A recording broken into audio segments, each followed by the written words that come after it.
ওই মেয়েটা ডেকে বলতেছে, মা, তাম পৃথিবীর বাদশা হযরত সুলাইমান আলাইহিস সালাম মেয়ে খুঁজতেছেন, পান না, বলে না, পায় না।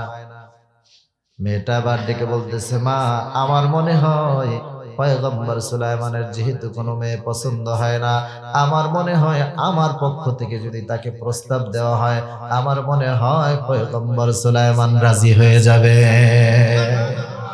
আচ্ছা, আপনারা বলেন তো, এই প্রস্তাবটা 19-20 না 0-20? কথা বলেন। 0-20ও তো মনে হয় কম হয়ে যায়।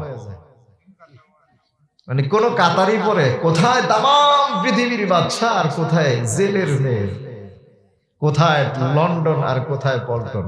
মেয়েটা যখন এমন কথা বলে ফেলছে, সাথে সাথে মেয়ের মা অর্থাৎ জেলের স্ত্রী তার মেয়ের মাথার ভিতরে এরকম আঙ্গুল দিয়া জোরে একটা ঠুয়া মারছে। ঠুয়া মারা বুঝেন?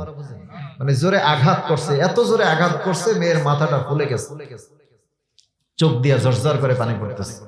আল্লাহ নিজেই বলছেন, লা তাকনাতু মির রাহমাতিল্লাহ, বান্দারে তুই আমার রহমত থেকে নিরাশ হইবি না। তুই যদি আমার রহমত থেকে নিরাশ না হয়ে দুনিয়া ভরপুর করে যদি গুনাহ নিয়েও আমার দরবারে হাজির হয়ে আমারে একবার আল্লাহ বলে ডাক দরে বান্দা, আমারে একবার আল্লাহ বলে ডাক দিবি, আমি আল্লাহ তোর জিন্দেগীর গুনাহগুলো মাফ করে দেব। তো মেয়ে বলতেছে, মা, আমি এখনো পর্যন্ত প্রস্তাব দেই নাই, কেবলমাত্র কি করছি, আশা করছি। তো মা মেয়ে দুইজনের বাকবিতণ্ড, ঝগড়া পাশের ঘরের আরেকজন মহিলা শুনে ফেলছে। গ্রামের বাড়িতে দেখবেন এক ঘরের গোপন কথা আর এক ঘরে যদি কোনোভাবে যায়, ওইটা ছড়ানোর জন্য ফেসবুকে স্ট্যাটাস দেওয়া লাগে। কথা কয়, ফেসবুকে দেওয়া লাগবে, অটো পুরা এলাকা ছড়ায় যাবে। মহিলারা আজকে আমারে ধরবে, এই হুজুর আনছে কিসের জন্য। দেখবেন মুহূর্তের মধ্যে পুরা এলাকা ছড়ায় গেছে, গরম হয়ে গেছে। তো মা মেয়ে দুইজনের ঝগড়া পাশের ঘরের একজন মহিলা শুনছে, ওই মহিলা গিয়ে আরেকজনের কাছে কইছে। এইভাবে করতে করতে পুরা জেলে পল্লীর এখন মূল আলোচনার বিষয় হলো অমুক জেলের মেয়ে পয়গম্বর সুলাইমানের স্ত্রী হইতে চায়। একটা ঠাট্টার পাত্র হয়ে গেছে। ঘটনাটা ঘটতে ঘটতে এই জেলে পল্লী থেকে এক পর্যায়ে নদীর এপারে চলে আসছে। এইভাবে আস্তে আস্তে আস্তে আস্তে সংবাদ আর দেওয়া লাগে নাই, অটো পয়গম্বর সুলাইমানের সিংহাসন পর্যন্ত খবরটা পৌঁছে গেছে। তো সুলাইমান আলাইহিস সালামের দরবারের সিংহাসনের যে মন্ত্রীরা আছে, এরা একজন আরেকজনের দিকে এখন এই কথা বলে আর মিটমিট করে হাসে। তো সুলাইমান আলাইহিস সালাম তিনি তো আর জানেন না কি হয়েছে, জিজ্ঞাসা করতেছেন, কি ব্যাপার তোমরা হাসো কেন? এখন হযরত সুলাইমান আলাইহিস সালামের মন্ত্রীরা সাহসও পায় না কিছু বলার মতো। এক পর্যায়ে সুলাইমান আলাইহিস সালাম ক্ষিপ্ত হয়ে গেলেন, বলেন, দ্রুত বলো কি হয়েছে সেটা আমাকে আগে শোনাও। হযরত সুলাইমান আলাইহিস সালাম যখন রাগ হয়ে গেলেন, একজন মন্ত্রী সাহস করে দাঁড়ায় বলতেছে, বাদশাহ, আপনি কি বিয়ে করবেন? যদি করার ইচ্ছা থাকে তাহলে করে ফেলেন, আর নতুবা বিয়ে না করতে চাইলে করার দরকার নাই, অন্তত পক্ষে আপনি মেয়ে দেখাটা বন্ধ করেন। বলে, কেন, কি হয়েছে? কয়, শেষ পর্যন্ত আপনার স্ত্রী হওয়ার জন্য একজন জেলের মেয়ে সাহস পেয়ে গেছে। নিজেকে একটু ছোট মনে হলো না এখন? মানে এই কথাটা বলার দ্বারা সুলাইমানকে একটু খাটো করা হয়ে গেল না? তো হযরত সুলাইমান আলাইহিস সালাম চিন্তা করলেন, আমার সামনে এরা এই ধরনের কথা বলতেছে আর হাসতেছে, নিজের আমিত্ব বজায় রাখার জন্য, এটাকে অহংকারও বলে না, শুধুমাত্র নিজের ক্রেডিটটা ধরে রাখার জন্য তিনি তাৎক্ষণিক চেহারা থেকে লাফ দিয়া দাঁড়ায় গেছে। দাঁড়ায় বলতেছে, কত বড় সাহস, আমার স্ত্রী হওয়ার স্বাদ তার কেমনে জাগে আমি এটা দেখে নেব। যদিও তিনি এটা এভাবে বলছেন কথাটা, কিন্তু রব্বে কারীম আরশের মালিক কথাটা সহ্য করেন নাই। আল্লাহর কাছে ভালো লাগে নাই, নবী হিসাবে এমন কথা বলা যাবে না। তো হযরত সুলাইমান আলাইহিস সালামের একটা তবিয়ত ছিল, তার যে আংটিটা ছিল, এই আংটিটার ব্যবহার করতেন তিনি যখন ওয়াশরুমে যাইতেন, গোসল করতে যাইতেন, ওই সময় আংটিটা খুলে খাদেমের কাছে রেখে যেতেন। এই দুষ্ট জিন বলতেছে,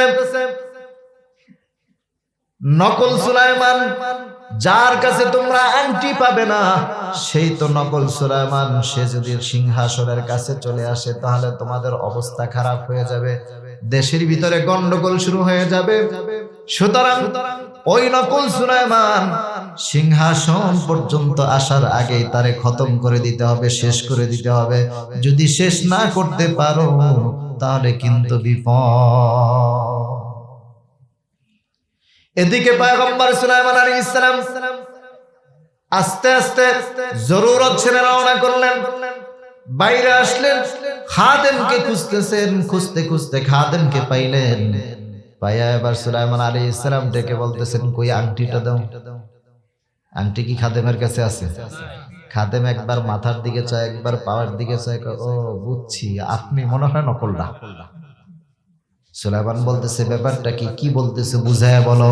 হযরত সুলাইমান আলাইহিস সালামকে দেখতে বলতেছে, খাদেম বলতেছে, বাচ্চা ও সুলাইমান, আপনি মনে হয় নকলটা, আমার কাছে জিজ্ঞাসা করতে হবে না, সামনে যান তাহলে বুঝবেন।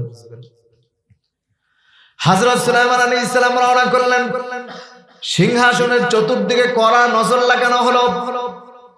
সুলাইমান যখন সিংহাসনের কাছাকাছি যাবেন, পার্লামেন্টের গেট পর্যন্ত গেছেন, এমন সময় কয়েকটা লোক দেখলো, এই তো দেখতে সুলাইমানের মতো দেখা যায়, কিন্তু হাতের মধ্যে আংটি নাই। দৌড়ায় আসছে আয়েশা, কোনো কথা বলতে দেয় না, সুলাইমানের উপরে আঘাত শুরু করে দেয়। হযরত সুলাইমান আলাইহিস সালাম কথা বলতে চান, কিন্তু কথা বলতে দেয় না। এক পর্যায়ে দূর থেকে একটা লোক দৌড়ায় এসে পয়গম্বর সুলাইমান আলাইহিস সালামের মাথার উপরে জোরে একটা আঘাত করেছে। এত জোরে আঘাত লেগেছে, সঙ্গে সঙ্গে মাথাটা ফেটে ফিনকির দিয়ে রক্ত বের হয়ে যায়। পয়গম্বর সুলাইমান বেহুশ হয়ে জমিনের মধ্যে পড়ে যায়। লোকেরা ভাবলো হযরত সুলাইমান মনে হয় শেষ হয়ে গেছে। তাড়াতাড়ি করে জঙ্গলে কোথাও ফেলে দিয়ে আসো। কয়েকজন মিলে কাঁধে করে নিয়ে রওনা করছে। যাইতে যাইতে একটা নদীর পারে, সমুদ্রের পারে তারে রেখে চলে আসছে, যেখানে কোনো মানুষজন যায় না। ওরা ভাবলো এখানে পচে গলে শেষ হয়ে যাবে, সুতরাং আমাদের আর কোনো চিন্তা নাই, পানিতেও ফেলতে হবে না। হযরত সুলাইমান আলাইহিস সালামকে মাটির উপরে ফেলে দিয়ে এরা চলে আসলো। এদিকে দুপুর বেলা প্রচন্ড রোদ, রোদের কারণে মানুষ এখন আর বাইরে থাকতে পারে না। সমুদ্রের ভিতরে যে সমস্ত জেলেরা মাছ ধরতেছিল, ওই জেলেরা মাছ ধরা বন্ধ করে সবাই যার যার বাড়ির দিকে রওনা করছে। বাড়ির দিকে যাচ্ছে তো যাচ্ছে, হঠাৎ করে পিছন থেকে একজন জেলে দূর থেকে তাকায় দেখতেছে মাটির উপরে একজন মানুষের মতো পড়ে আছে। সব জেলেরা যার যার বাড়িতে রওনা করছে, চলে যাচ্ছে। এই জেলেটা মানুষের মতো দেখে তাড়াতাড়ি করে সামনের দিকে আগাইতেছে। যত আগায় তত অবাক হয়ে যায়। একেবারে কাছাকাছি আসছে, তাকায় দেখতেছে গোটা আকাশের ভিতরে কোনো মেঘ নাই, কিন্তু পয়গম্বর সুলাইমান যেখানে শোয়া আছেন ওই বরাবর আসমানে একখণ্ড মেঘ এসে পয়গম্বর সুলাইমানকে তারা বাতাস দিতেছে, সুন্দর করে তারা ছায়া দিতেছে। বিশাল বড় একখণ্ড মেঘ এসে পয়গম্বর সুলাইমানকে বেষ্টন করে আছে, তার গায়ে যেন রোদ না লাগে। আরো কাছাকাছি এসে দেখতেছে বিশাল বড় একটা অজগর সাপ এসে ফনা ধরে এইভাবে মাথা নেড়ে নেড়ে বাতাস করতেছে। জেলে বুঝতে পারলো এটা সাধারণ কোনো মানুষ নয়। জেলে আসলো, সাপ চলে গেল। জেলে এবার নদীর থেকে পানি উঠাইয়া তার গামছা ভিজাইয়া সুলাইমানের গায়ের থেকে রক্তগুলো মুছে দিল। তাকায় দেখতেছে লোকটা এখনো জীবিত আছে। রক্তগুলো মুছে দেওয়ার সঙ্গে সঙ্গে পয়গম্বর সুলাইমান আলাইহিস সালাম উঠে বসলেন। বসার পরে হযরত সুলাইমান আলাইহিস সালাম উঠেই বলতেছেন, আইনা আনা, আমি কোথায়? কে আমাকে এখানে নিয়ে এসেছে? জেলে বলতেছে, বাবা আমি তো জানি না, আমি মাছ ধরে বাড়ির দিকে রওনা করেছিলাম, পথিমধ্যে আপনাকে এখানে ফেলে রাখা অবস্থায় পেয়েছি। পেয়ে আমি তাড়াতাড়ি করে আপনার সেবা করার জন্য দৌড়ায় এসেছি। খোদার কুদরতের কসম করে বলি, আমাদের দেশের বাদশা সুলাইমানের খোদার কসম করে বলতেছি, আপনার গায়ে আমি একটা ফুলের টোকাও দেই না। হযরত সুলাইমান আলাইহিস সালাম উঠে বসলেন। জেলে জিজ্ঞাসা করতেছে, বাবা আপনার নাম কি? আপনারা বলেন এই মুহূর্তে যদি সুলাইমান বলে আমার নাম পয়গম্বর সুলাইমান, বিশ্বাস করবে? উল্টা আরো মায়ের খাওয়ার সম্ভাবনা আছে, ঠিক কিনা কর? হযরত সুলাইমান আলাইহিস সালাম বলতেছেন আমি বলতে পারি না, তার মানে আমি জানি কিন্তু বলতে পারবো। বলে আপনার বাবার নাম কি? বলতেছেন না, তাও বলতে পারি না। জেলে মনে মনে ভাবছে মাথায় যেহেতু আঘাত লেগেছে মনে হয় সব ভুলে গেছে। এবার পয়গম্বর সুলাইমান আলাইহিস সালাম ডেকে বলতেছে বাবা আপনার বাড়িতে আমাকে কি সুস্থ হওয়া পর্যন্ত থাকতে দিবেন? জেলে বলতেছে ঠিক আছে চলেন, আমার বাড়িতে কোনো অসুবিধা নাই। তামাম পৃথিবীর বাদশা পয়গম্বর সুলাইমান আলাইহিস সালাম জেলের বাড়িতে একটু আশ্রয় পেয়ে আল্লাহর দরবারে শুকরিয়া আদায় করে বলে আলহামদুলিল্লাহ। তিনি বললেন আলহামদুলিল্লাহ, আল্লাহ শুকরিয়া, আল্লাহ এরপরও জমিনে তুমি আমার জন্য একটু জায়গা দিয়েছো। তার মানে অনেক পেলেও শুকরিয়া করব কার? আবার সামান্য কিছু পেলেও শুকরিয়া করব কার? হযরত সুলাইমান আলাইহিস সালাম জেলের বাড়িতে রওনা করলেন। জেলের সামনের দিকে যায়, সুলাইমান পিছনে পিছনে যায়। বাড়িতে গিয়ে অবস্থান করছেন। ঘটনাক্রমে হযরত সুলাইমান আলাইহিস সালাম যেই দিন জেলের বাড়িতে গেলেন ওই দিনের আগ পর্যন্ত জেলে যদি মাছ পাইতো 5 কেজি, কিন্তু সুলাইমান আসার পরের দিন থেকে জেলের বাড়িতে জেলের জালের মধ্যে এখন মাছ উঠে আগের চাইতে 10 গুণ 50 গুণ বেশি। আগে যদি 10 কেজি পাইতো এখন পায় 50 কেজি। মাছে বরকত দিবেন কে? আর দিবেন না বা কেন? আল্লাহ পয়গম্বর তার বাড়িতে অবস্থান করছে, আল্লাহ বরকত দিবেন না? হযরত পয়গম্বর সুলাইমান আলাইহিস সালাম কোন কোন বর্ণনায় এসেছে 15 দিনের মধ্যে সুস্থ হয়ে গেলেন, কোন কোন বর্ণনায় এসেছে 18 দিনের মধ্যে সুস্থ হয়ে গেছেন। আমরা ধরে নেই 15 থেকে 18 দিনের মধ্যে ভালো হয়ে গেছেন। ভালো হয়ে যাওয়ার পরে এই কয়দিনে জেলে এত বেশি মাছ পেয়েছে, এত বেশি মাছ পেয়েছে, এখন জেলের আরো একটা জাল কেনার টাকা হয়ে গেছে, আরো একটা নৌকা কেনার টাকা হয়ে গেছে। জেলে এখন চিন্তা করতেছে এই ছেলে তো সুস্থ হয়ে গেছে, এখন চলে গেলে আমার বাড়ির বরকত শেষ। এখন চিন্তা হলো কেমনে দেখি এই ছেলেটার যদি রাখা যায় আমার বাড়িতে, তাহলে তো আমার বাড়িতে বরকত বাড়তেই থাকবে। সুবহানাল্লাহ বলেন। চিন্তা করতেছে কি করা যায়। চিন্তা করতে করতে এদিকে এই কয়দিন যা মাছ পাইছে এগুলো বিক্রি করে করে যা টাকা হয়েছে এতে নৌকাও একটা কিনতে পারবে, জালও একটা কিনতে পারবে। এখন জেলে আয়েশা সুলাইমানের কাছে বলতেছে বাবা আপনি তো অসুস্থ অবস্থা, আপনার মেরে মানুষ ফেলে দিয়ে গেছে, আপনি যদি আবার যান আবারও তো আপনাকে মারবে, একটু ভয় দেখাচ্ছে।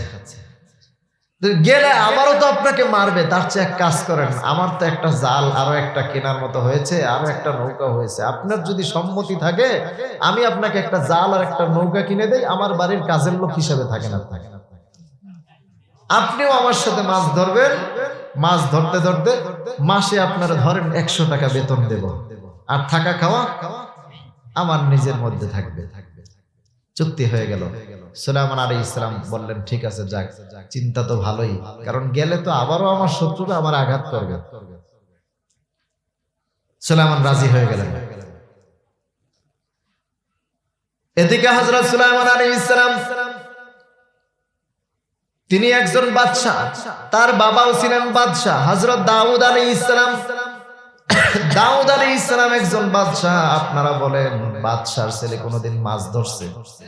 কতক্ষণ মাছ ধরার মতো আছে? আমাদের দেশের বাদশার ছেলেরা মাছ ধরার তো দূরের কথা, পানিতে নামায় সাঁতার কাটাইলো 3 বার দোয়া ইউনুস পড়বে, ঠিক কিনা? কতক্ষণ ঠিক কিনা? তো বাদশার ছেলে জিন্দেগিতে কোনোদিন মাছ ধরে নাই, পয়গম্বর সুলাইমান জানেও না কেমনে মাছ ধরতে হয়। কিন্তু জেলে তো মাছ ধরার জন্য জালও কিনছে, নৌকাও কিনছে। জেলে মাছ ধরার জন্য নদীর এক সাইডে চলে গেছে, সুলাইমানকে আর এক সাইড দিয়ে দিছে, তুমি এই দিকে মাছ ধরো। হযরত সুলাইমান মাছ ধরার জন্য নদীর মাঝখানে গিয়া যখন জাল ফালবেন, কেমনে ফালায় তাও জানে না, কোন রকম ভাবে গুছানো অবস্থায় ফালায়া দিছেন। কিন্তু পয়গম্বর সুলাইমানের জালের মধ্যে মাছ ভরে দেয় কে? আওয়াজ দিয়ে বলেন কে দিয়ে দেয়? পয়গম্বর সুলাইমান আলাইহিস সালাম জাল কোনমতো মাটির ভিতরে পানির ভিতরে ফেলে দেন। এদিকে তাকায় দেখেন পুরা জালের ভিতরে মাছ দিয়ে ভরে গেছে। এখন মাছ ধরতেছে, প্রতিদিন মাছ ধরে এইভাবে করতে করতে 1 মাস 2 মাস 3 মাস, আমি খুব সংক্ষেপ করে কথাগুলো বলতেছি। হযরত সুলাইমান আলাইহিস সালাম মাছ ধরেন প্রায় 1 বছর হয়ে গেছেন। কয় বছর? কয় মাস? কথা কানে কয় মাস হয়েছে? 12 মাস হয়েছে। যদি 100 টাকা করে বেতন হয় তাহলে কত হয়েছে? কথা বলে না, কত? 1200 টাকা হয়ে গেছে। এখন জেলের মাথায় আবার নতুন টেনশন। জেলের এখন টেনশন ঢুকে গেছে, হায় হায়, এখন তো এই ছেলের 1200 টাকা বেতন, টোটাল 1200 টাকা হয়ে গেছে। ও যদি এখন চায় যে স্বতন্ত্রভাবে আলাদা করে একটা জাল কিনবে, আলাদাভাবে একটা নৌকা কিনবে, ওর 1 বছরের বেতন দিয়ে তো সব পারবে। কারণ 1 বছরে তো তার কোনো খরচ ছিল না, থাকা খাওয়ার খরচ লাগছে। জেলে চিন্তা করতেছে, হায় হায়, ছেলে যদি এখন চলে যায় আমার ঘর শেষ, আমার ইনকাম শেষ, কি করা যায়? অনেক চিন্তা ভাবনা করতে করতে হঠাৎ তার মাথায় বুদ্ধি আসলো, হায় হায়, আমার ঘরে তো একটা মেয়ে আছে, দেখি এই মেয়েটারা এর কাছে গছায়া দিতে পারি কিনা, ঘর জামাই রাইখা দেব, জীবন ভর মাছ ধরবে আর আমার ঘর থেকে বরকত যাবে না। সুবহানাল্লাহ। তাম পৃথিবীর বাদশা জেলের বাড়ির কাজের লোক এখন চিন্তা করতেছে, আমি তো মহাজন, কি বলে আপনাদের দেশে মহাজন, তা আমি তো মহাজন, আমি প্রস্তাব দিলে তো রাজি হবেই, কিন্তু দেখি আমার প্রস্তাব ছেলের কাছে দেওয়ার আগে আমার ঘরের বিবি সাপরে আগে বলে দেখি, কারণ কারো কারো ঘরে থাকে বিবি সাপ, কারো কারো ঘরে থাকে জাতি সাপ। কথা কন ঠিক কিনা? হ্যাঁ, এটার ক্ষেত্রে সবাই একটু জোরে কয় ঠিক। তার মানে জাতি সাপ আপনাদের এলাকায়ও আছে। ওটি জাতি সাপ না, যেটা জাতি সাপের মতো হয় ওইটা রাসেল ভাইপার ওভারটেক করে, ঠিক কিনা? কথা বলেন ঠিক কিনা? আবার এর মধ্যে রাবিয়া বস্রিও আছে, আছে না নাই? দুনিয়া তো টিকতো না, ভালো সন্তান তৈরি হইতো না। আল্লাহ আমাদের মা বোনদেরকে রাবিয়া বস্রির মতো কবুল করুন, জোরে কান আমিন, আর জোরে বলেন আমিন। তো জেলে চিন্তা করলো, আমার স্ত্রীকে দেখি রাজি করানো যায় কিনা, আগে স্ত্রীর কাছে বলি, স্ত্রী রাজি হইলে তারপরে ছেলের কাছে প্রস্তাব নিয়ে যাব। গেছে বিবির কাছে, রাতের বেলা শুয়ে শুয়ে বিবির কাছে বলতেছে, দেখো আমাদের ঘরে যে ছেলেটা 1 বছর পর্যন্ত থাকে, এই ছেলেটা দেখতে কেমন? বলতেছে, না দেখতে তো খুব সুন্দর, চাল চলন কেমন? না তাও ভালো। চরিত্র? না চরিত্রটাও ফুলের মতো পবিত্র। ও কিছু কি মারার অভ্যাস আছে? এরকম কিছু পোলাপান আছে না বাড়ির মধ্যে গিয়ে ও কিছু কি মারে? আছে না নাই? কথা বলেন আছে না নাই? স্পষ্ট হারাম। যেখানে আল্লাহ বলছেন লা তাদখুলু বুয়ুতান গায়রা বুয়ুতিকুম হাত্তা তাস্তানিসু ওয়া তুসাল্লিমু আলা আহলিহা, আল্লাহ যেখানে বলছেন অনুমতি ছাড়া ঘরের মধ্যে ঢুকায়ও যাবে না, আর সেখানে গিয়ে যদি উকি মারে, কত বড় গুনাহ, মারাত্মক গুনাহ। বলে না তাও তো নাই, 1 বছরে তো কোনোদিন দেখি নাই এই ছেলে এসে ঘরের ভিতরে উকি মারতে। ওই যে কাছারি, আপনাদের দেশে কি বলে? কাছারি বলে। ওই যে কাছারির মধ্যে তারে জায়গা করে দিছো, 1 বছর এখানেই থাকে, এখান থেকেই বের হয়ে নদীতে যায় আর এখানেই আসে, এর বাইরে তো এর কোনোদিন দেখি নাই। বলতেছে না ছেলেটা ভালো। তো অনেকক্ষণ পর্যন্ত যা যা জিজ্ঞাসা করছে বলছে সবই বলছে ভালো। বলতে বলতে এক পর্যায়ে বলতেছে, কেন এত কথা জিজ্ঞাসা করতেছেন একটু খুলে বলেন। জেলে বলতেছে, দেখো মূলত আসলে বিষয়টা হচ্ছে এরকম না, ছেলেটা যেহেতু ভালোই বললা, তুমিও বলো ভালো, আমার কাছেও দেখতে মনে হয় ভালো, আমাদের যে মেয়েটা আছে না, এই মেয়েটারে যদি এই ছেলের কাছে বিয়ে দিতাম, আমার মনে হয় আমাদের মেয়েটা সুখী হয়ে যেত। আরো আস্তে কোন সুবহানাল্লাহ। স্ত্রী শোনার সাথে সাথে এতক্ষণ পর্যন্ত খুব ভালো বললাম না, ওই যে জাতি সাহেব, আল্লাহ বলেছেন খুলিকাত মিন দিলা, নবীজি বলেছেন এদেরকে বানানো হয়েছে বাঁকা হাড্ডি দিয়া। এই বাঁকা হাড্ডি দিয়া বানাইছে, এমন ভাবে বেঁকে যায়, একবার বাঁকলে সোজা করা কঠিন হয়ে যায়, ঠিক কিনা? কথা বলেন ঠিক কিনা? এখন এতক্ষণ পর্যন্ত ভালো বলছে, যখন বলতেছে আমাদের মেয়েটা যদি ছেলের কাছে বিয়ে দিতাম তাহলে তো আমাদের মনে হয় ভালো হতো, সাথে সাথে তেলে বেগুনে জ্বলে উঠছে। বলতেছে তুমি এই পোলারে এত ভালো কাও কি জন্য? এই পোলা যদি ভালোই হইতো তাহলে মানুষ এর মারলো কেন? সাথে সাথে ঘুরাইয়া দিচ্ছে, ঠিক কিনা কম? আর তার থিওরি ঠিক আছে কিনা, যে যদি ভালোই হইতো তাহলে মানুষের মারলো কেন, মাইরা ফালায় দিয়ে গেছে। তাছাড়া এই ছেলের কাছে যদি আমাদের মেয়ে দিয়ে দেই, আমরা বিয়াই পাবো না, বিয়াইন পাবো না, পুত্রা পাবো না, জিয়ারি পাবো না, কোনো আত্মীয় স্বজন কিচ্ছু পাবো না। সুতরাং প্রয়োজনে আমাদের মেয়েরে কেটে টুকরা টুকরা করে ভাসায় দেব, তারপরও এই ছেলের কাছে মেয়ে দিয়ে দেব না, খবরদার দ্বিতীয় আর কোনোদিন বলবা না। জেলে কয় কি আশা নিয়ে আসলাম আর কি হয়ে গেল। যাই হোক, ওই দিন আর একদিকে ফিরে ঘুমায় পড়ছে। জেলে ঘুমিয়ে পড়লেন। এর পরের দিন থেকে প্রতিদিন মাছ ধরতে যায়, বাজারে যায়, মাছ বিক্রি করে কিছু টাকা আলাদা করে গোপনে রাখে।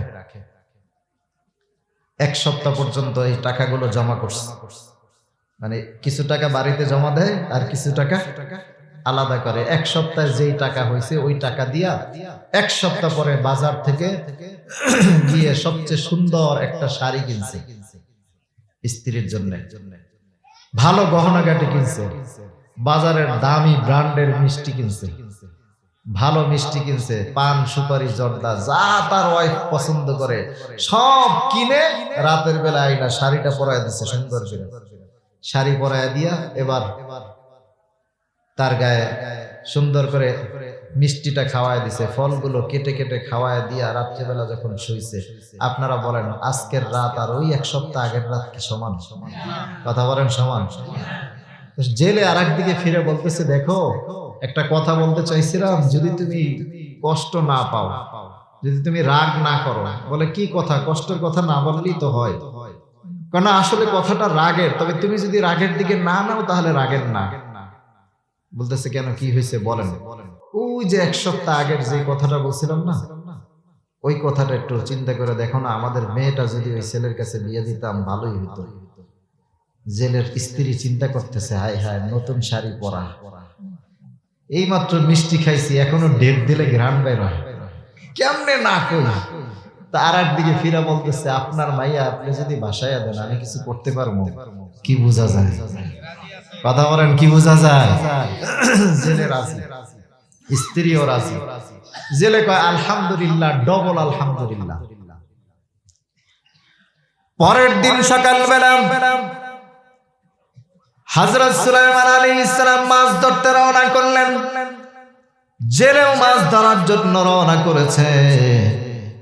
মাছ ধরতে গিয়ে এদিকে দিনের বেলা প্রতিদিন জেলে আলাদা নৌকায় উঠে, ওই দিন আর আলাদা নৌকায় উঠে না, সুলাইমানের নৌকায় উঠে যায়। নদীর মাঝখানে গিয়ে জাল ফেলে দিয়ে পয়গম্বর সুলাইমান আলাইহিস সালাম বসে আছেন। নৌকার আর এক প্রান্তে সুলাইমান আলাইহিস সালামের হবু শ্বশুর বসে আছে। জেলে ডেকে বলতেছে, বাবা আমি আপনার কাছ থেকে জানতে চাই আপনি আমার বাড়িতে কতদিন থাকেন? বলে 1 বছর পর্যন্ত আছি। 1 বছর পর্যন্ত আপনি আমার বাড়িতে অবস্থান করছেন, আপনি কি 1 বছরে আমার বাড়ির কোন মেয়েদের কণ্ঠের আওয়াজ পেয়েছেন? কোন মেয়েদের কি দেখেছেন? বলে না, আমি তো 1 বছরে আপনার বাড়ির কোনো মেয়ে দেখি নাই। ভালো কথা, আপনি 1টা বছর হয়ে গেছে, এই 1 বছরে কি আপনি আমার বাড়ির কোনো মেয়ের গলার আওয়াজ পাইছেন? বলে না, তাও পাই নাই। 1টা বছর হয়ে গেছে, 1 বছরের মধ্যে আপনি কি আমার বাড়ির কোনো মহিলাদের কাপড় বাইরে শুকানো অবস্থায় দেখছেন? বলে না, তাও তো দেখি নাই।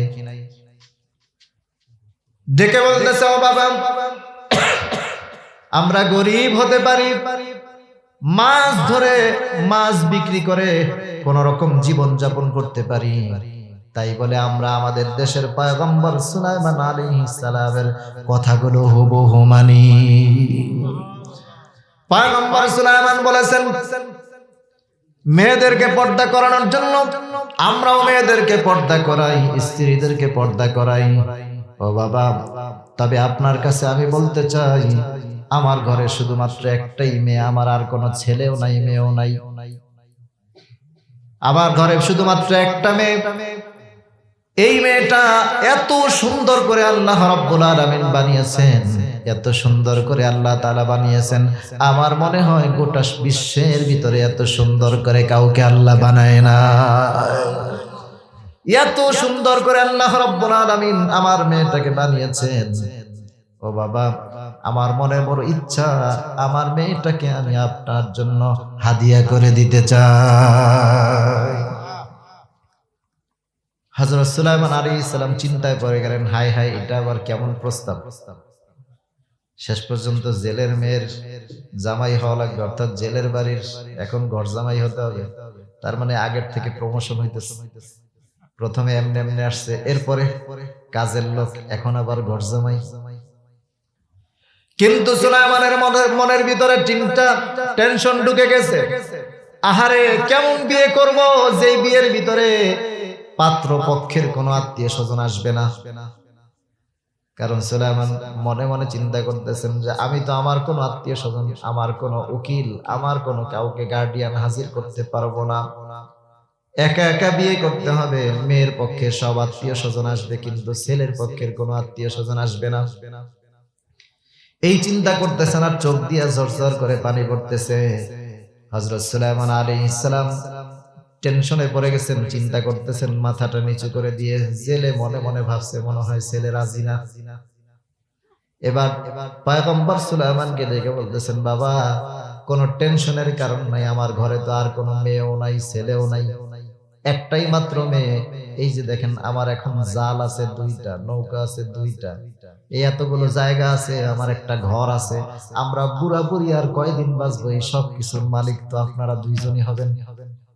তাম পৃথিবীর বাদশা এর জালের লোক দেখে চিন্তা করছে। আসলে কি ওই জন্য চোখ দিয়ে পানি পড়ে? কথা বলেন। হযরত সুলাইমান আলাইহিস সালাম চিন্তা করতেছেন, কি করব, এই প্রস্তাবে হ্যাঁ বলবো না না বলবো। চিন্তায় পড়ে গেছেন, কোনো কথা বলতে পারতেছেন না। ইন দ্য মিন টাইমে পয়গম্বর সুলাইমান আলাইহিস সালাম মাথাটাকে উঁচু করে দিয়ে চোখটাকে বন্ধ করে উপরের দিকে ধ্যান করা শুরু করলেন, দেখেন আল্লাহর পক্ষ থেকে কিছু আসে কিনা। পয়গম্বর সুলাইমান আলাইহিস সালাম চোখটা বন্ধ করে যখন চিন্তা করতেছেন, একটা আওয়াজ কানের ভিতরে আসলো।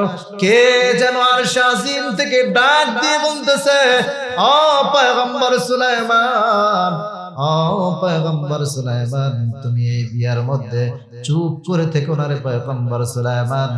তোমার আজকের এই বিয়ের মধ্যে আমি আল্লাহ নিজেই রাজি হয়ে গেলাম। আমি রাজি তো আর কি করে কাজী, তুমি রাজি হয়ে যাও। সুলাইমান আলাইহিস সালাম আস্তে করে মাথাটা নিচু করে জেলের দিকে তাকায় জান্নাতি হাসি হেসে বললেন, আলহামদুলিল্লাহ, আমি আপনার প্রস্তাবে রাজি। জেলে কয় আলহামদুলিল্লাহ, ট্রিপল আলহামদুলিল্লাহ। তো হযরত সুলাইমান আলাইহিস সালাম রাজি হয়ে গেলেন, জেলেও কয় আলহামদুলিল্লাহ রাজি। এবার দিন তারিখ ঠিক হয়ে গেল, বিয়ের দিনও ঠিক হয়ে গেল, বিয়েও হয়ে গেল। দুই পক্ষের লোক এসে, দুই পক্ষ তো আর নাই, এক পক্ষের লোক এসে বিয়ে পড়ায় দিল। দিন তারিখ ঠিক হয়ে গেল। 3 দিন পরে অলিমা অনুষ্ঠান। আপনাদের দেশে হয় না? আপনাদের দেশে হয় বউ ভাত নামে, নাকি? মানে বউয়ের নামে খায় সবাই। তো 3 দিন পরে অলিমা অনুষ্ঠান। এই অনুষ্ঠান বাকি আছে 3 দিন। পরের দিন আজকে বিয়ে হয়ে গেছে, কিন্তু এখনো বাসর হয় নাই। অলিমা অনুষ্ঠানের পরে বাসর হবে। হযরত সুলাইমান আলাইহিস সালাম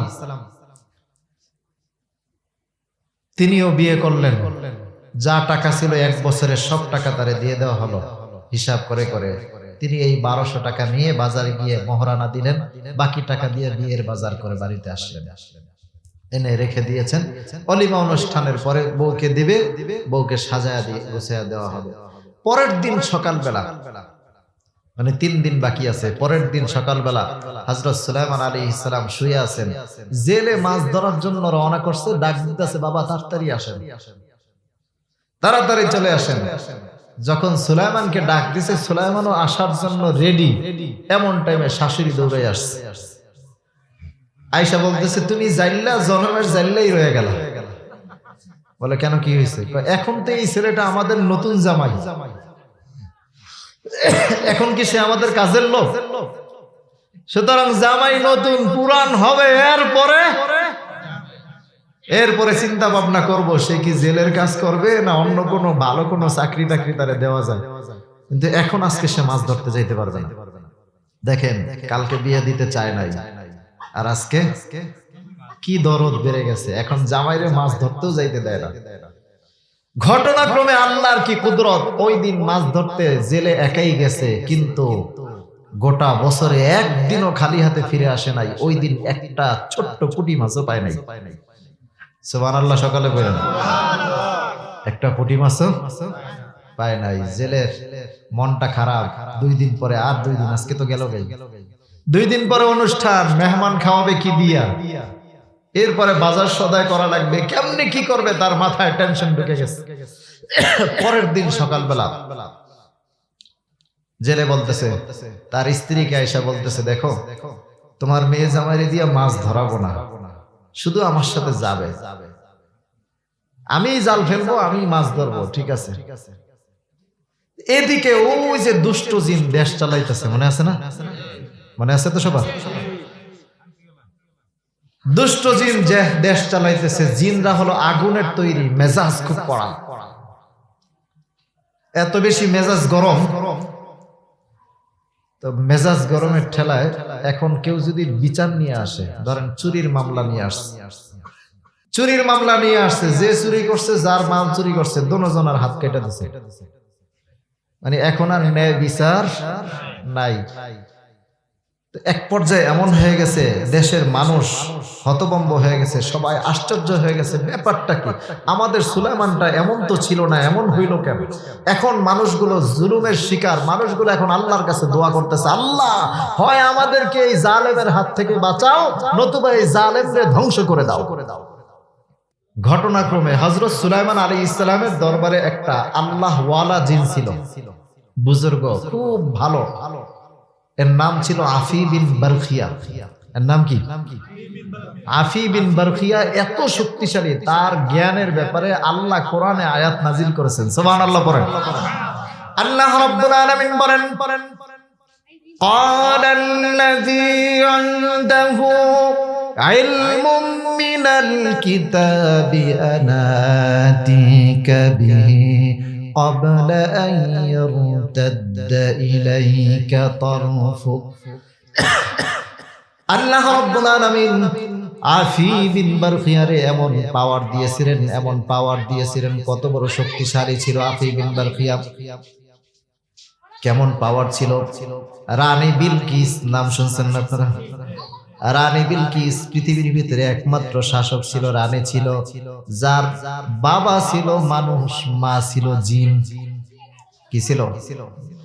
ওই রানী বিলকিস সুলাইমান আলাইহিস সালামের দরবার থেকে 1600 মাইল দূরে তার দরবার, তার সিংহাসন। কোন বর্ণনায় 4000 কিলোমিটার দূরে ছিল, 4000 মাইল দূরে ছিল। এত দূরে তার সিংহাসন, তার চেয়ারটা। রানী বিলকিস সুলাইমানের কাছে আসতেছে তার দাওয়াত পেয়ে। যখন কাছাকাছি আসছে, এমন সময় সুলাইমানের মনে চাইলো, আমি রানী বিলকিসের সিংহাসনটা এখানে নিয়ে আসব। ঘোষণা দিয়ে দিলেন সমস্ত জিনদেরকে, ডেকে বললেন, তোমরা কে কত দ্রুত করে রানী বিলকিসের সিংহাসনটা আমার সামনে এনে হাজির করতে পারবে? একটা জিন দাঁড়ায় বলল, তার নাম ইফরিত। তার নাম কি? ইফরিত নামক একটা জিন দাঁড়ায় বলল, ক্বালা ইফরিতুম মিনাল জিন্নি আনা আতিকা বিহি ক্বাবলা আন তাকুমা মিন মাকামিক। ইফরিত ডাক দিয়ে বলতেছে, বাচ্চা আমি আনতে পারবো। বলে কতক্ষণ সময় লাগবে? বলতেছে, বাচ্চা আপনি বসা আছেন, বসা থেকে উঠে দাঁড়াইতে যতক্ষণ সময় লাগবে, আপনি বসা থেকে হুট করে উঠে দাঁড়াবেন, তার আগে আমি রানী বিলকিসের সিংহাসনটা আপনার সামনে হাজির করে দেব। হযরত সুলাইমান ডেকে বললেন, না, এত দেরিতে হবে না, আরো তাড়াতাড়ি কে পারবে? ওই সময় আফি বিন বারখিয়া দাঁড়ায় গেলেন। এত বড় বুজুর্গ ছিলেন, এত বড় আবেদ ছিলেন। আল্লাহ তাআলা তারে মোট 7টা ইসমে আজম শিক্ষা দিয়েছিলেন। কোন সুবহানাল্লাহ। এই আফি বিন বারখিয়া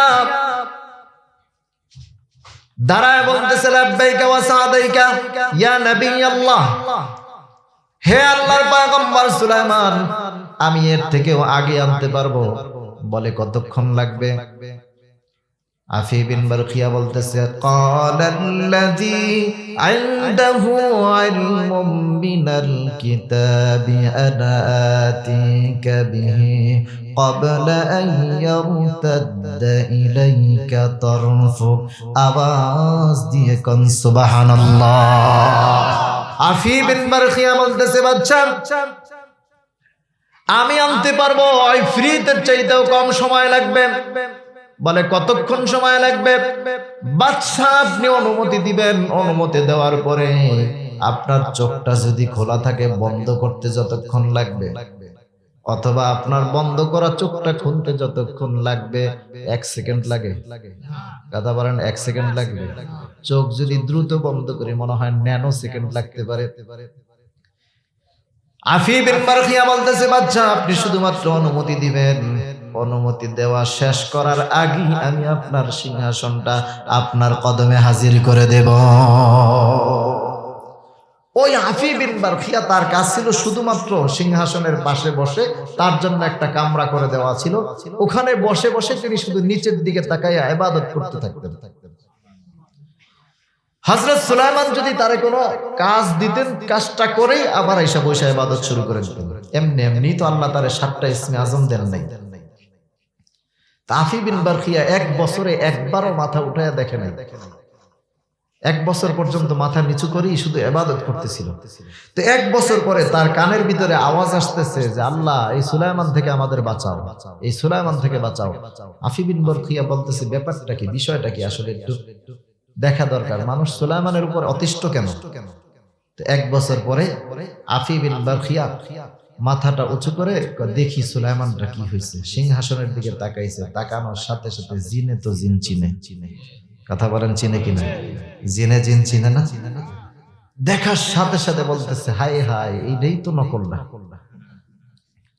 এবার আফি বিন বারখিয়া হাতটা কিভাবে মানে কি বলে ফিক্কা মারছে, আপনাদের দেশে কি বলে, এমনি ছুঁড়ে মারছে, হাতটা এইভাবে ছুঁড়ে মেরে বলতেছে এখনো ওরে ধরো না।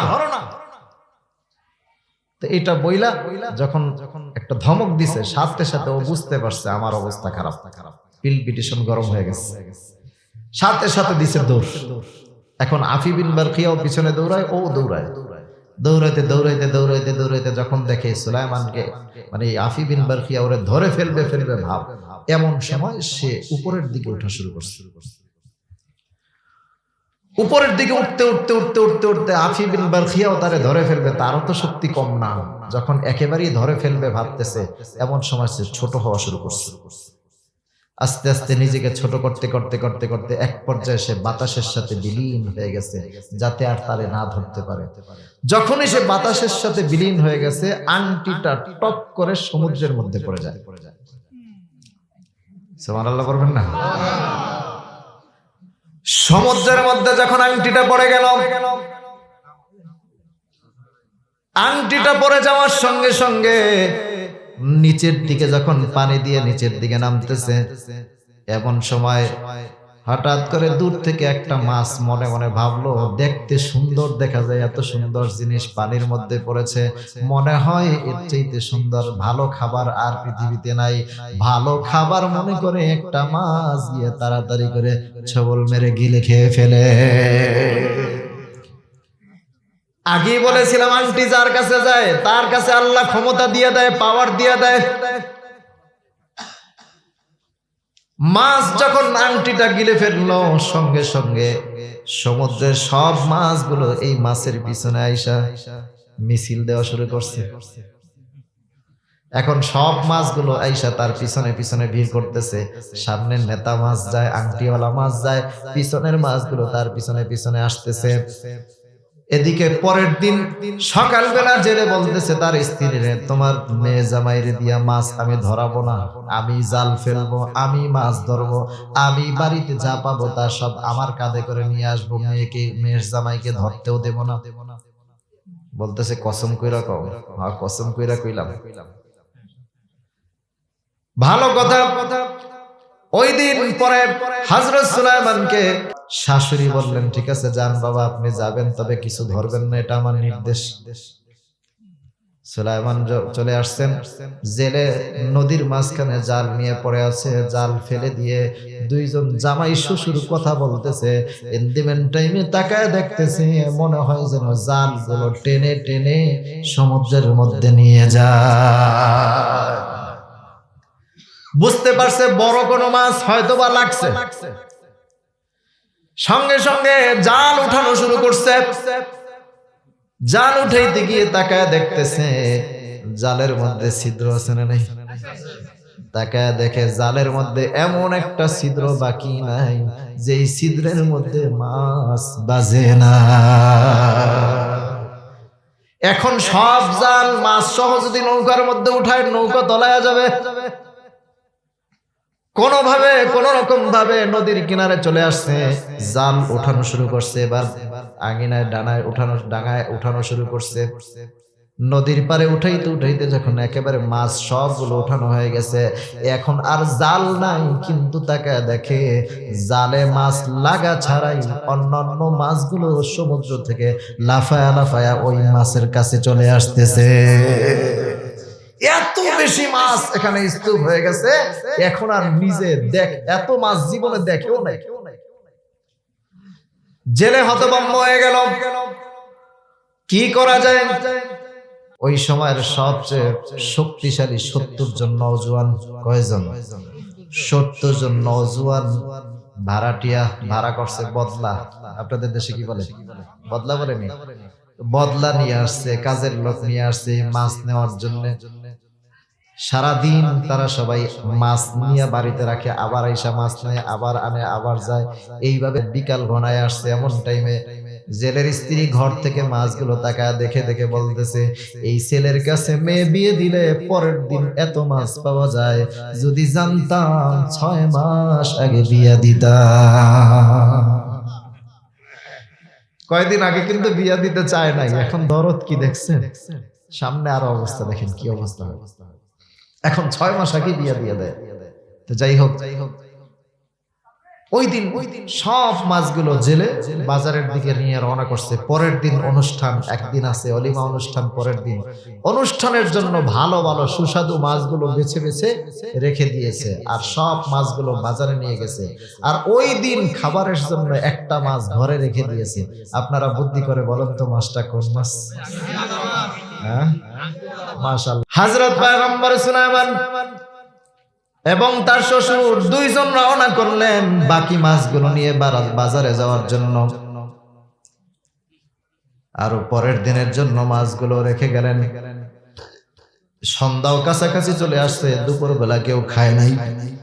তাড়াতাড়ি করে জেলের স্ত্রী বাকি মাছগুলো গুছানোর জন্য, ঘরটাকে গুছায় রাখার জন্য, যেহেতু একদিন পরে অনুষ্ঠান, লোকজন আসবে, মেয়েকে ডাক দিয়ে বলতেছে, মা আগামীকালকে তোর অলিমা অনুষ্ঠান, অনেক লোকজন আসবে, বাইরে এখনো আমার অনেক কাজ বাকি আছে, তুমি শুধুমাত্র মাছটা কেটে ধুয়ে পরিষ্কার করে রেখে দাও, আমি এসে রান্না বসায়া দেব।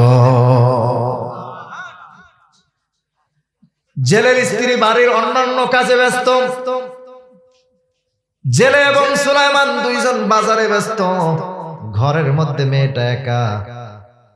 ঘরটা যারা পর্দা করে এরা ঘরের দরজা জানলা তেমন একটা খোলা রাখে না, ঠিক কিনা রাখে? তাদের ঘরগুলো হালকা অন্ধকার অন্ধকার থাকে।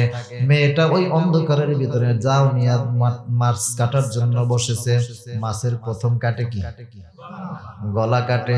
গলাটা কেটে পেটটা ফাললো। পেটটা ফেরে যখন পেটের ভিতর থেকে ময়লাগুলো বের করবে, এমন সময় তাকায় দেখে পেটের ময়লার সাথে একটা আংটি বের হয়ে গোটা ঘরটাকে আলোকিত করে দেয়। পুরা ঘরটা একেবারে আলোকিত হয়ে গেছে। মেয়েটা মনে মনে ভাবলো, আহারে, জীবনে কোনোদিন বাজারে যাই নাই, মার্কেট করি নাই, এমন মেয়ে পাওয়া যাইব? বর্তমানে আছে? কথা বলেন আছে? এখন বাজারে না নিয়ে গেলে যত সুন্দরটাই কিনেন তাদের পছন্দ হয় না। কথা কোন ঠিক কিনা? মেয়েটা চিন্তা করলো, হায় হায়, যেহেতু জীবনে কোনোদিন বাজারে যাই নাই মার্কেট করতে, আমি আমার স্বামীকে কি দেব চিন্তা করতেছিলাম, আমার স্বামীরে কি দেব ভাবতেছিলাম। যেহেতু আমি কোনো কিছু কোনোদিন কিনতে পারি নাই, কাউকে দিয়া আনাইতেও পারি নাই, এই জন্য মনে হয় আমার রব আমারে একটা আংটির ব্যবস্থা করে দিলেন। মেয়েটা চিন্তা করলো যে আমি এই আংটিটা পরের দিন অনুষ্ঠানে বাসর ঘরে আমার স্বামীর এটাকে হাতিয়ে করে দেব। কাপড় দিয়ে পেঁচায় রেখে দিল। পরের দিন অনুষ্ঠান হয়ে গেল। অনুষ্ঠান শেষ হয়ে যাওয়ার পরে লোকজন যার যার বাড়িতে চলে গেল। রাত গভীর হয়ে যাচ্ছে, সন্ধ্যা হয়ে গেল। সন্ধ্যার সময় একে একে সবাই যার যার ঘরের ভিতরে ঢুকে গেল। সন্ধ্যার সময় হযরত সুলাইমানকে তার স্ত্রীর সঙ্গে বাসর ঘরে দেওয়া হলো। বাসর ঘরে দেওয়ার পরে সুলাইমান এবং তার স্ত্রী দুইজন কথা বলতেছে, কথোপকথন হচ্ছে। কথোপকথনের মধ্যে হঠাৎ করে হযরত সুলাইমান আলাইহিস সালাম তার স্ত্রী জিজ্ঞাসা করতেছে, ও প্রাণের স্ত্রী, আমি তো তোমার কোনো আশা পূরণ করতে পারলাম না। তুমি তোমার শ্বশুরও পাও নাই, শাশুড়িও পাও নাই, তুমি তোমার কোনো দেবর পাও নাই, ননদ পাও নাই, ভাসুর পাও নাই, কোনো আত্মীয় স্বজন কোনো কিছু পাও নাই। তোমার তো মনে বড় আশা, তবে এছাড়াও তোমার কি এমন কোনো আশা আছে যে আশাটা আজও পর্যন্ত তোমার পূরণ হয় নাই? মেয়েটা কয়, দেখেন আজকে এই প্রসঙ্গটা না আনা ভালো। তার মানে কি বোঝা যায়? কিছু না কিছু আছে। মেয়েটা বলতেছে, দেখেন আজকে এই প্রসঙ্গটা না আনলেই ভালো হয়, এগুলো পরে আলাপ করব। হযরত সুলাইমান একজন পয়গম্বর, তিনি কি বোকা? কথা বলেন, তিনি বোকা? বুঝতে পেরেছেন মনে হয় কোনো কিছু আছে। তিনি বলতেছেন, কি হয়েছে আসলে বিষয়টা বলো, তোমার কোনো আশা থাকলে বলো, আমি পূরণ করতে চাই। মেয়েটা বলতেছে, না না না, এই কথাটা আমি আজকে বলতে চাই না। পয়গম্বর সুলাইমান বলতেছে, না তুমি বলো। মেয়েটা বলতেছে, না আমি বললে আপনি কষ্ট পাবেন। সুলাইমান বলতেছে, না না আমি কষ্ট পাবো না। মনে মনে কয়, আমি যেই কষ্ট নিয়ে তোমার বাড়িতে 1 বছর পর্যন্ত অবস্থান করতেছি, এর চাইতে বড় কষ্ট আর দুনিয়াতে কি হতে পারে? সুলাইমান ডেকে বলতেছে, না আমি মনে কোনো কষ্ট পাবো না। বারবার পিড়াপিড়ি করার পরে মেয়েটা ডেকে বলতেছে, ও আমার প্রাণের স্বামী, আমার মনেও একটা আশা ছিল, একটা ইচ্ছা ছিল, তবে সেটা পূরণ হয় নাই, আর কোনোদিন হবেও না। বলে, কি ইচ্ছা? বলতেছে, ও প্রাণের স্বামী, আপনার হাতটা বাড়ায় দেন। হাতটা বাড়ায় দিলেন। বাড়ায় দেওয়ার পরে মাথার পিছনে আনলেন। আয়না বলতেছে, দেখেন এই মাথার পিছনে এই জায়গাটা ফুলে আছে, বড় হয়ে গেছে, আঘাত লেগে গেছে। এই জন্য আমি 1 বছর পর্যন্ত মাথার পিছনে কোনো কিছু টাচ করতে পারি না, ব্যথা পাই। কেন, কি হয়েছে? হযরত সুলাইমানের স্ত্রী ডেকে বলতেছে, ও প্রাণের স্বামী, 1 বছর আগে আমাদের দেশের বাদশা পয়গম্বর সুলাইমান তিনি বিয়ে করবেন, কিন্তু তার কোনো মেয়ে পছন্দ হয় না। আমার মা আমাকে এই কথাটা বলেছিলেন। শোনার সঙ্গে সঙ্গে আমি মায়ের কাছে বলেছিলাম, মা শুধুমাত্র আমার পক্ষ থেকে প্রস্তাব দিলে আমার মনে হয় পয়গম্বর সুলাইমান রাজি হয়ে যাবেন। আমি শুধুমাত্র এতটুকু কথা বলেছিলাম, আমার মা এত জোরে আঘাত করেছিল, 1 বছর হয়ে গেছে, এখনো পর্যন্ত আমার আঘাতের ঘা শুকায় নাই। হযরত সুলাইমান আলাইহিস সালাম বলতেছে, কেন তুমি তার স্ত্রী হতে চেয়েছিলে? তুমি যদি তার স্ত্রী হতে পারো, তুমি তার স্ত্রী হতে পারলে, সুলাইমানের স্ত্রী হতে পারলে তামাম পৃথিবীর সবচেয়ে বড় রানী হবে। এই জন্য তুমি যদি পয়গম্বর সুলাইমানের স্ত্রী হতে পারো, তাহলে তোমার পৃথিবীর সবচেয়ে দামি দামি খাটে ঘুমাতে দেবে। এই জন্য তুমি তার স্ত্রী হতে পারলে পৃথিবীর সবচেয়ে দামি গহনাগাটি তোমার থাকবে, পৃথিবীর সবচেয়ে দামি পোশাক থাকবে, তোমার চতুর্দিকে সবসময় দাস দাসী ঘুরবে, তোমার হুকুমের অপেক্ষা করবে। এই জন্য নাকি? মেয়েটা বলতেছে, না না না, এই জন্য আমি পয়গম্বর সুলাইমানের স্ত্রী হতে চাই নাই। বলে, তাহলে কেন হতে চেয়েছিলে? মেয়েটা ডাক দিয়ে বলতেছে, প্রাণের স্বামী রে, আমি পয়গম্বর সুলাইমান আলাইহিস সালামের স্ত্রী হতে চেয়েছিলাম। তার কারণ হলো, আমি যদি পয়গম্বর সুলাইমান আলাইহিস সালামের স্ত্রী হতে পারতাম, তাহলে আমি তার তার বড় সেবা করতাম, তার বড় যত্ন করতাম। সকালবেলা যখন তিনি পয়গম্বর সুলাইমান আমার ঘর থেকে বের হতেন, আমি সুন্দর করে সাজায় গোছায় তারে ঘর থেকে বের করে দিতাম। আবার যখন দুপুরবেলা আমার ঘরের দিকে চলে আসতেন, আসার সময় তাড়াতাড়ি করে তাকে রিসিভ করতাম, তার গায়ের কাপড়গুলো খুলে দিয়ে সুন্দর করে গরম পানি দিয়ে তারে গোসল করায় দিতাম। গোসল করায় তার গায়ে সাবান দিয়ে সুন্দর করে পরিষ্কার করে তার গায়ে তেল মেখে দিতাম, মাথায় তেল মেখে দিতাম। এরপরে আবার বিকাল বেলা বের হতেন, রাতের বেলা ঘরের মধ্যে আসতেন, আমি সুন্দর করে তার হাত মুখ পাও ধুয়ে দিতাম, আমার মাথার চুল দিয়ে তার পাটা মুছে দিতাম।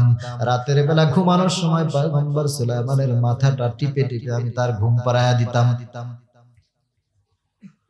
আমি তার ঘুম পাড়ায়া দিতাম। আর এগুলো সব কিছু করেছিলাম। এগুলো করার জন্য এই একটা বছর পর্যন্ত, 1 বছর হয়ে গেছে, 1 বছরে আমি একটা রোজা কাজা করি নাই। 1 বছরে এমন কোন রাত বাকি হয় নাই যে রাতে আমি পয়গম্বর সুলাইমানের জন্য আল্লাহর দরবারে কাঁদি নাই। রাত যখন গভীর হয়ে যেত, আমি আমার সুলাইমানের জন্য আল্লাহর কাছে কেঁদে কেঁদে বলতাম, রব্বুল আলামিন, দুনিয়ার কোনো কিছু চাই না, তুমি আমার পয়গম্বর সুলাইমানের খাদেমা বানায়া দাও। আমি শুধুমাত্র রাতের বেলা বলতাম, সারা রাত কান্নাকাটি করতাম, দিনের বেলা রোজা রাখতাম, আর দিনের বেলায় ঘুমাইতাম, রাতের বেলা ঘুমাইতাম না। ও প্রাণের স্বামী, যাই হোক, এখন তো আর আমার এটা হলো না। আপনি আমার সুলাইমান আলাইহিস সালাম বললেন, তুমি তো কেন তুমি এটা করতে চাইলা? বলে না পয়গম্বর, ও আমার স্বামী, আমি এই জন্য চাই নাই, আমি দুনিয়ার কোনো ভোগ বিলাসিতার জন্য চাই নাই। আমি পয়গম্বর সুলাইমানের এই খেদমতগুলো করতাম, করার পরে কিয়ামতের ময়দানে মুসিবতের সময় সবাই যখন ইয়া নাফসি ইয়া নাফসি বলতে থাকবে, জাহান্নাম যখন হুঙ্কার দিতে থাকবে, জাহান্নামীদেরকে জাহান্নামের মধ্যে ফেলানো হবে। জাহান্নামীদেরকে ফেলে দেওয়ার পরে জাহান্নাম বারবার বলবে, হাল মিন মাজিদ, আরো দাও, আরো দাও। জাহান্নামের তর্জন গর্জনে গোটা হাসরের ময়দানটা থরথর করে কাঁপতে থাকবে। ওই দিন বিপদের সময়, মুসিবতের সময় আমার জন্য যদি কোনো নাজাতের ওসিলা না পাইতাম, আমার জন্য যদি কোনো নাজাত না হইতো, আমাকে যদি আল্লাহ জাহান্নামী বানায় যদি জাহান্নামের মধ্যে ফেলায়া দিত, জাহান্নামে যাওয়ার সময় আমি আমার মালিককে ডাক দিয়ে বলতাম, মালিক, ও পৃথিবীর মালিক, রব্বুল আলামিন, আমি দুনিয়াতে কোনো ভালো কাজ করে আসতে পারি না, এই জন্য তুমি আমারে জাহান্নামে দিতেছো। তবে রব্বুল আলামিন, আমি দুনিয়াতে একটা ভালো কাজ করেছিলাম, সেটা হলো আমি তোমার পয়গম্বর সুলাইমানের খাদেমা ছিলাম। ও প্রাণের স্বামী, এই জন্য নাজাতের ওসিলা বানানোর জন্য আমি পয়গম্বর সুলাইমানের স্ত্রী হতে চেয়েছিলাম। সুলাইমান বলতেছে, দেখো, কেউ যদি দুনিয়াতে কাউকে চায়, সে যদি দুনিয়াতে না পায়, তাহলে আখেরাতে আল্লাহ মিলাইয়া দেয়। একটু বুঝ দিয়া দিছে। যাই হোক, দুইজনের কথা শেষ হয়ে গেছে। এমন সময় একজন আর একজনকে একেবারে কাছাকাছি আহ্বান করতেছেন। সুলাইমান যখন নিজের স্ত্রীকে একেবারে একান্ত মিলিত হওয়ার জন্য আহ্বান করতেছেন, এমন সময় মেয়েটা ডেকে বলতেছে, তার স্ত্রী ডেকে বলতেছে, প্রাণের স্বামী, আমার জীবন যৌবন আপনার হাতে সুপর্দ করার পূর্বে আপনাকে ছোট্ট একটা হাদিয়া দিতে চাই। আপনারা বলেন, হাদিয়াটা ছোট না বড়? কথা বলেন, ছোট না বড়? শুধু বড় না, দুনিয়ার সবচেয়ে বড়। এর চেয়ে বড় হাদিয়া আর হতে পারে? বলতেছে, কি হাদিয়া? তুমি তো তবুও হাদিয়া দিতেছো, আমি তো তোমার কোনো কিছুই দিতে পারলাম না। সুলাইমানের স্ত্রী বলতেছে, না না না, আপনি আমার জন্য বড় হাদিয়া, আমার আর হাদিয়া লাগবে না, তবে আমি আপনাকে ছোট্ট একটা হাদিয়া দিতে চাই। বলে, কি হাদিয়া? বলতেছে, আপনার হাতটা বাড়ায় দেন। হাতটা বাড়ায় দিছে, বলে চোখটা বন্ধ করেন। চোখটা বন্ধ করছে, কাপড় থেকে কোন রকম খুলে খুলে আংটিটা বের করে পয়গম্বর সুলাইমানের হাতে পরায়া দেয়। আপনারা বলেন, আংটি দেখা চিনছে কি চিনে নাই? কথা বলেন, চিনছে কি চিনে নাই? হযরত সুলাইমান আলাইহিস সালাম আংটি দেখার সাথে সাথে বেহুশ হয়ে পড়ে গেছে। মেয়েটা মনে মনে ভাবলো, হ্যাঁ আংটিটা দিলাম আর বেহুশ হয়ে গেল, ব্যাপারটা কি। তাড়াতাড়ি করে আংটিটা খুলে নিয়ে গেছে। একটু পরে জ্ঞান নড়ছে। জ্ঞান ফিরে আসার সাথে সাথে উঠা এখন অস্থির হয়ে গেছে, বলতেছে কই আংটিটা দাও। স্ত্রী বলতেছে দেখেন আংটিটা দিলাম আর আপনি বেহুশ হয়ে গেছেন, সুতরাং এই আংটি দেওয়া যাবে না। এখন না দেওয়াতে আরো বেশি অস্থির হয়ে গেছে।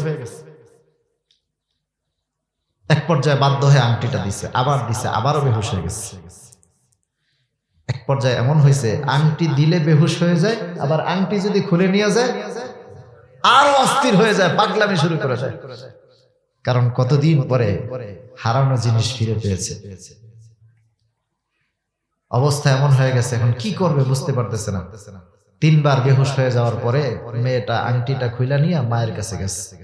মায়ের কাছে গিয়ে বলতেছে, মা কালকে যখন মাছ কাটতেছিলাম মাছের পেটের ভিতরে একটা আংটি পাইছিলাম, ওই আংটিটা আমি ভাবছিলাম যে আমার হাজবেন্ডকে আমি হাদিয়া দেব, আমার স্বামীকে হাদিয়া দেওয়ার জন্য রেখে দিয়েছিলাম, কিন্তু আংটিটা পরাইলেই বেহুশ হয়ে যায়, আর আংটি যদি আমি খুলে নিয়ে যাই আমার পাগলের মতো আমার কাছে এই আংটিটা নেওয়ার জন্য ছটফট করতে থাকে। এখন মায় কয়, দেখ আমার কাছে কসকা, তোর বাপের কাছে কহ। আগেই কইছিলাম এই পোলার কাছে মাইয়া বিয়া দেওয়ার দরকার নেই।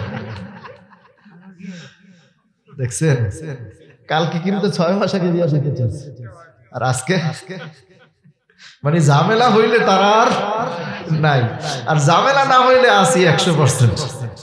জেলে বলতেছে দেখো এখন সব দোষ আমার হয়ে গেল। 2 জন শ্বশুর শাশুড়ি সুলাইমানের কাছে গেছে। সুলাইমান আলাইহিস সালাম জ্ঞান ফিরে পেয়ে উঠে তাকায় দেখতেছে, হায় হায় শ্বশুর শাশুড়ি বাসর ঘরে, এর চেয়ে লজ্জার কিছু আছে? লজ্জায় মাথাটা নত হয়ে গেছে।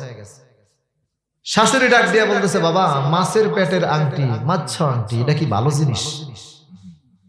নদীর ভিতরে কত দেও দানব কত কিছু থাকে, এরকম কথা আছে না? কত কিছুই তো আছে। আগামীকালকে বড় হুজুর আইনা খতম পড়াইয়া খতমে খাসে খান যা কিছু কথার কথা আর কি, বড় ওজা এনে ফুফা দেওয়ায়া ঝাড় ফুক দেওয়ায়া এরপরে আপনার কাছে দিলে আপনি আর বেহুশ হবেন না, এই আংটি পড়তে অসুবিধা হবে না। সুলাইমান আলাইহিস সালাম বলতেছে, আমি আর বেহুশ হব না, এখন আংটি দিলেই আমি ভালো থাকবো। শ্বশুর শাশুড়ি 2 জন চলে গেলেন। সুলাইমান আলাইহিস সালাম আংটিটা পরলেন, পরে শুকরিয়াতান 2 রাকাত নামাজ আদায় করলেন। কয় রাকাত? স্ত্রীকে নিয়েই 2 রাকাত পড়েছেন। আপনারা বাসর রাতে পড়েন নাই? যারা বিয়ে করছেন তাদেরকে জিজ্ঞাসা করতেছি, পড়েন নাই? এটা সুলাইমানের সুন্নাত। সুবহানাল্লাহ কর। 2 রাকাত নামাজ আদায় করলেন।